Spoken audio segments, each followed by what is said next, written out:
It's Deidre. I'm back with One Shot Game, and this topic of this video is a little more on the fulfillment, authenticity, emotional level. So if you're experiencing some type of loss, or you're going through the emotions that are going up and down, I think this video is for you personally. So tune in, make sure you like, comment, and subscribe. Please share the video. If you don't subscribe, that's fine, but share the video because it's very important, the topic I'm about to talk about. So excuse my voice and my emotions today. I woke up this morning having a little rough patch. My grandma passed away last week, and it really hit me this morning. But everybody know that it's okay to process your emotions. We come from a long line of very strong individuals. And when I say that, I mean that when it comes to expressing your emotions or processing your emotions for yourself, you were told from someone else that that's not okay to process like that. Not being able to process how you really feel, or someone has told you, don't tell anyone, or, act like that didn't happen. We're going to act like that didn't exist. And 9 times out of 10, it causes a person to just stuff it in the back of their mind, not knowing that later on down the line, maybe 15, 20 years from now, your actions and the way you act are suppressing those feelings that you hid so deep down in your subconscious. So again, this is Deidre with One Shot Game. I said please share this video because I believe it's important for you to become the best version of yourself, not what the world thinks of you, not what people suggest your life should be, the best version of you. And again, the government is using numerous amounts of things to try to control the mind so that we don't know who we are. We don't become who we think we should be. We become what people think we should be. Drugs, alcohol, prescription drugs, overeating, over shopping, numerous things. That how you think and perceive your life is how your life will be. In the world, when you are hit with the first death of your life that you ever experience in life, you are told to suppress your emotions in numerous amounts of ways. And I'm gonna give you guys an example. I was 19 years old when my brother was murdered. The standard question that people ask is, are you okay? Are you okay? Are you okay? People don't know what to say. And it's become such the standard question that everybody asks that question when you can clearly see that that person is not okay. But instead of, standing in our true self, we say, yeah, we're okay, or yeah, we okay. So that pacifies what people ask, which is, are you okay? And when you say, yeah, I'm okay, they just leave you alone. You know what I'm saying? When in reality, you can clearly see by them processing their emotions, whether they're crying, whether they're going through it, that they're experiencing something that is truly hurting their soul. And they need someone that can, talk to them and help them those emotions and that emotion. Because you stuff it and it comes out later in life, whether it's you and how you treat your kids, whether it's how you treat yourself. And you never truly become the person that you can become, because you just stuffed those feelings when really they made you feel some type of way. Going back to the time when my brother passed, surrounding that situation, I was actually in jail. I had turned myself in because I had a lot going for myself, and I didn't want to get caught up in the streets and everything that I had worked for and earned be stripped away from me because I didn't go handle this business. Up turning myself in, I had to do 30 days in the branch. I found out about my brother's passing.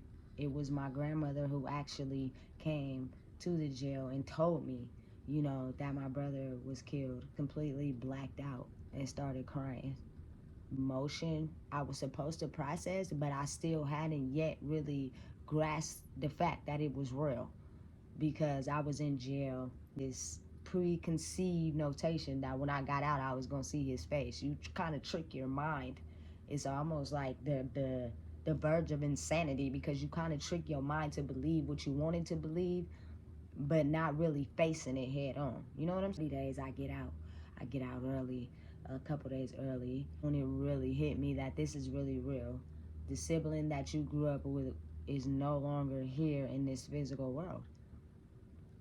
And even still at that age, I still didn't emotionally process it, because mind you, this is the first death for both sides of my family. It was totally unexpected. Like, it shocked both sides of my family. The fact that I was so young at the time, and you never really imagined something like that happening. You know what I'm saying? So when it hit you, it's kind of like, really, this is what's really going on. This is really real. But your mind still tricks you. In my case, my mind still was tricking me to think that it was fake. Like, my mind had me in this phase of my life where it was like, it's real, it's really happening in your life, but you don't want it to be true, you don't want it to be real, so in your mind it's fake. So what I did was I clouded my mind with every possible substance you can think of. Nothing hard, but like, my drug of choice was weed. Like, I couldn't survive without weed. I occasionally would drink to black out, because I prefer to be sleeping. I prefer to take my heartache out that way. So easy to deal with life if I was sleeping. I don't want to be awake. I don't want to be walking the streets. I don't want to have no memories. I don't want to go through no old experiences where I have to remember him. I just want to be asleep. The funeral came, and I had to get on the stand and talk. I don't even think I was really myself. I truly wasn't really myself. Like, I believe that I was someone else, and I believe that I faked a lot of the emotions, because I come from a strong bloodline of, when something traumatic happens and you go through something, instead of crying, you were told to be strong. And at that period in my life, I probably needed to cry, but I had been conditioned and processed my whole life to understand that when something traumatic happens to you, you don't cry your emotions out. You be strong, take that L and keep it pushing. So that's exactly what I did. Not realizing that it really hurt me for real. That really hurt me. And it doesn't even have to come from death. It can come from numerous amounts of things that you experience in life that can really hurt you. But if you're not giving the tools on how to process your emotions, and you come from a line of family where you're taught to be strong, or you're taught to act like it didn't happen, you suppress that feeling. It affects you in the long run. It affects your personality, it affects your soul, it affects who you are as a person. At 23, we need to keep pushing that. I think what we need to start telling the people, anybody who experiences any type of hardship, is to process those feelings and understand that it is okay to cry. It is okay to have a rough day. It is okay to not be okay. And I don't think that's pushed enough. To the story at hand, for years, I'm gonna be honest with you guys, and I'm pretty sure it's a lot of you guys who out there that can relate to my experience. For years, I clouded my mind. People who also aided the behavior. So you really not truly being yourself. You really just doing what everybody else is doing. Grow up in a world now, I think, where it's easier to pacify someone and what they're doing instead of telling them the truth. Now, I'm 35 years old. I want you to tell me the truth. Hey, that ain't cool. Hey, look at it like this. Different perspectives are good to have in life. Nobody knows everything, meaning you not gonna know everything, and neither does the next person, but maybe that person may got some advice or some game that you could use to elevate your life. So be open to the fact that everything you know is not everything you know. Into prison in 2017, I finally got a chance to take some classes, and I finally got a chance to go into the shower and really cry for my brother. And I think it was really a soul cry. Like, I was really feeling this one. I was not clouded by my emotions. I was not clouded by drugs. I was not clouded by anything other than me being able to feel it. And the crazy part about it is I had to do it alone. I wasn't around no family. You know, the people in prison, I didn't know them. I had to process it alone. Again, that's also can be healthy for you, but also can be helpful for you to go on through life and process if you go around people that have had the same experiences as you and be able to cry and be able to talk about it. It helps. It really helps, because if you stuff it in, I promise it will come out in another form or shape of your life you don't even realize, and you thinking that it's perfectly okay. Forward, fast forward to the current and present day. Wednesday, my grandmother passed away. It's really, really, really dear to my heart. I understand that the spirits that people try to run from, that's passed along in your blood DNA, is real. You can only run from them for so long. You can heal them and you can become the best version of yourself in life, but a lot of times what I do see is a lot of people who don't heal them, and those spirits and those demons end up catching up to you later in life, passing it down the DNA line. Those things I can have to say that was really a spirit is the fact that we didn't know God and we didn't know ourselves, especially me. So I tried to find the love that I needed to find in myself, in other people.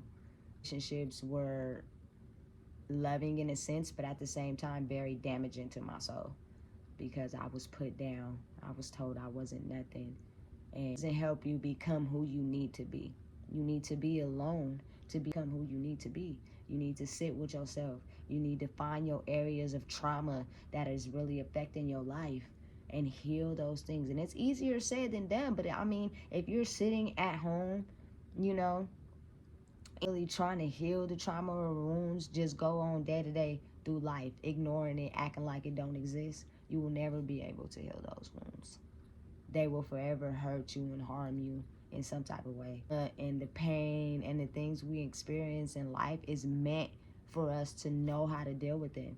And I'm going to tell you right now that if you don't know how to process and deal with them, they will take a physical effect on your body. You will have some type of physical illnesses. You can't process that pain and hurt. So, service to the people of the world and tell you guys something that these celebrities and other people are not telling you. It's all how you perceive your life. But the ultimate thing you have to understand is that you gotta trust you. You are the only person who could dictate in your life, is you. Not a relationship, not your kids. I mean, at the end of the day, every area, aspect of your life, every choice you make can help you get stronger in some area, or it can weaken you. Ultimate love you have to find is in God and in yourself, not in another person, because that person move faster than, you know, the seasons. And then you're left feeling lost and empty and soulless. Ooh, trust in yourself and believe in yourself and believe in who you are. You may have people that are very offish when it comes to you. They might not like you. They might not understand you, but you gotta understand, like, it's nothing directed to you. It's just them trying to figure out, how can I become the person that I really am while I have suppressed all these emotions I have suppressed my whole life. It's 2023. I'm telling you guys right now, stop acting like the pain and hurt you grew up in didn't hurt you. Stop acting like, you know, they don't exist. Stop pretending like you may have the perfect parent because, you know, they took you on vacations and made sure you had food in the best room. But what about them times when you sat in that room by yourself? What about that time when you go in the shower by yourself? It's a part of life. We're all supposed to experience every single emotion, otherwise we wouldn't know what it feels like. One tell you that it's not okay to experience what you're feeling, to process your emotions how you want to process them, because that leads to us processing our emotions the way they feel we should process our emotions. And I promise you, I almost guarantee you, it will come out later on in life. Whether it's so, if I don't have anything to say in this whole video, the best message I have for everyone would be to heal yourself, heal your wounds, love God, and love you. The love that you're searching for and looking for, you will not find in another person. I promise you, you won't. Until you understand that to love another person is to love yourself entirely. Again, I can't stress enough, get around people that have the same issues and same problems as you, that are okay with processing and crying and letting out. They're not running to the bottle, or they're not running to drugs to suppress it. So then when they become sober, they need that drug again to be able to erase that emotion out of their mind. You got to sit with some people that are okay with processing their emotions so that they can become who they really are. It's gone. Once the bottle is gone, you'll continue to feel soulless or however you feel. You have to heal. It's support groups. It's can help everyone, but the thing is, we grew up in a society where it's not okay to talk about certain things. It's not okay to go to these support groups. It's not okay to talk about family issues, family drama, family pain. You stuff it in and you keep going on through life, but that's what's killing us. It's killing the world. It's okay. Because in order to become the true, authentic self that you're meant to be, you have to feel and process those emotions. You have to love God and love yourself first, and everything else will come. Once you find the love inside yourself, everything you want in the world will come to you. And that's the lesson. It's Deidre with One Shot Game, and please like, comment, and subscribe, and share this video. Even if you don't subscribe, a lot of people don't like me, and I don't care, but it's not me you don't like. It's really your demons that you're running from. So please share my video, because the one message that I want to get out to every single human being in the world is that you will heighten your power of everything you want to be and the legacy you want to leave for yourself and your kids the moment you believe in God and love yourself. So please share this video. You guys have a great day.